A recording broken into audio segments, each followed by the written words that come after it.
film that you've got here? So we've got two films here. One that I directed called In Control. That's kind of a cerebral sci-fi film, kind of a lo-fi. And then another one that I produced called Stillborn, which is just a pure fun horror genre piece that just kind of delivers the scares, yeah. So tell us about In Control. Yeah. Yeah, tell us about that film. So In Control follows like some college students that find this device that allows them to go into the minds of others, control them and feel what they're feeling without the people knowing. Yeah. So obviously it starts out as a very hedonistic kind of fun. They use it for lots of fun, and then it takes quite a dark turn. And you said it was cerebral, so I imagine that you've spent a lot of time working with the actors and making sure that they could bring that to the big screen. Exactly. Well, and a big thing about this film is because they're going into other people, the cast was enormous. So a lot of it was kind of figuring out, well, we have our core cast, but who are all these other people going to be, and how are we going to sell that they kind of go into? So are we going to know when they're who's who? Yeah. And what was the genesis of the story for you? A big thing is just kind of questioning why we do what we do. Or do we wake up and it's just a natural thing that we move through, or are we actually in control of our actions? Are there outside influences that kind of craft who we are, or are we in control of that?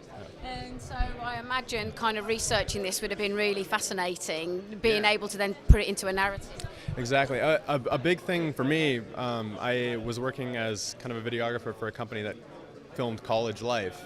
And so I was able to kind of go see, in my opinion, the depravity of American culture, of like how it's kind of just reduced to kind of escaping yourself. And so for me, kind of like exploring what would kind of my generation do with this device that gives them no consequences. Yeah. And with the film that you're producing here, tell us a little more about that. So that one follows a young mother who has twins, but one of them dies in childbirth. And so she starts to suspect that there's an entity out there that took that original baby, is now coming back to take the other one. So it's kind of a play on postpartum like depression, psychosis versus, oh, is there actually this demon entity that's kind of coming back? So total, like, similar in the cerebral sense of kind of we're exploring this mother's mind who's gone through loss and kind of is now trying to deal with that, but things go horribly wrong. As you would expect in a horror film. Exactly, yeah.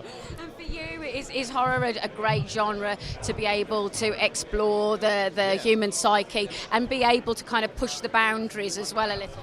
Exactly. I think horror is one of the best genres for being able to kind of go to the deepest, darkest places of what we do, because I think that there's the good and bad of humanity, and I think a lot of films aren't able to explore that to the fullest extent.